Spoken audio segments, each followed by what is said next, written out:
السلام عليكم. السلام عليكم أينما تواجدتم وأينما كنتم. وسام باشا بيه أبو علي. النادي الأهلي من 3 شهور راح حط إيديه على أهم لاعب في نادي الزمالك وأعظم لاعب في الرياضة المصرية آخر 5 سنين، وعمل له البحر طحينة ورسمنا عليه أسامينا، وراح خابط له عقد بنص مليار جنيه في 4 سنين ب110، وراح الواد سايب نادي الزمالك في اهم فتره في فترات الحسم في الدوري المصري، نص نهائي كاس الكونفدراليه، وقام شايل ايده ورجليه ولامم اغراضه وقال لك مش قاعد وما عدتش موجود، وراح النادي الاهلي بعقد هو الاغلى في تاريخ الرياضه المصريه. سبحان الله يشاء القدير العظيم، في اقل من 2.5 شهور وسام باشا بيه ابو علي الفرود العالمي بمعنى ما تحتويه الكلمه من معنى، يحط رجل على رجل وعقده لسه ممتد 2 سنين. كان زيزو عقده انتهى، لا ده عقده لسه ممتد 2 سنين او جايز 3 كمان.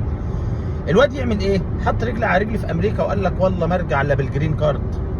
انا يا باشا هروح كده هاخد الجنسيه الامريكيه انا وعيلتي واهلي واولادي والامور طيبه والامور تمام. يا عم تعالى، يا حبيبي تعالى، ما يردش.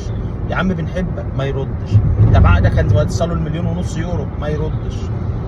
وقعد وقفلها ضبه ومفتاح وقال لك مش راجع، يا تبيعوني يا في شرط جزائي ب $500,000 في العقد نبقى ندفعه حين ميسره.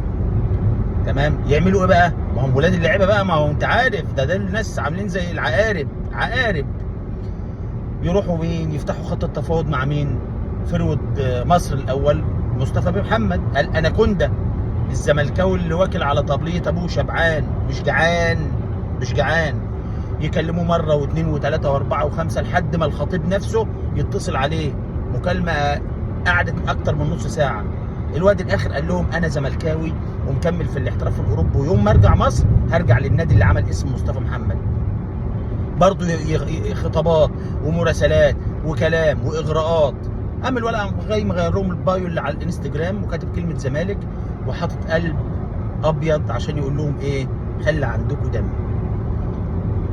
يعملوا ايه بقى النادي الاهلي؟ الباشا ابن الباشا عاشور يقول لهم انا لسه لي 2 سنين في عقدي، وعشان تجدد لي انا تجديد عقدي ب$2.5 مليون في السنه، يعني حوالي 150 مليون جنيه. هو زيزو احسن مني؟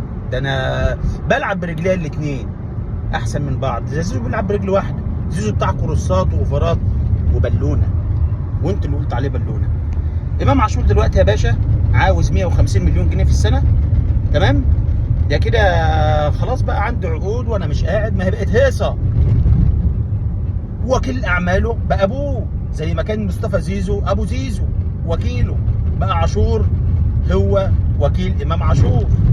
وحقه يا باشا، حقه امام عاشور يعمل 9 من احمد سيد زيزو.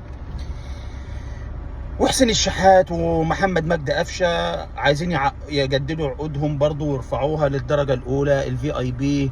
واشرب يا اهلي، اشرب يا اهلي، واجني يا اهلي نتاج ما زرعته في السابق، لان ربك اسمه العدل، وربك يمهل ولا يهمل، وانتوا ناس ظلمه ونادي ظالم ونادي بيحب يطلع دائما على اكتاف الاخرين. تحياتي.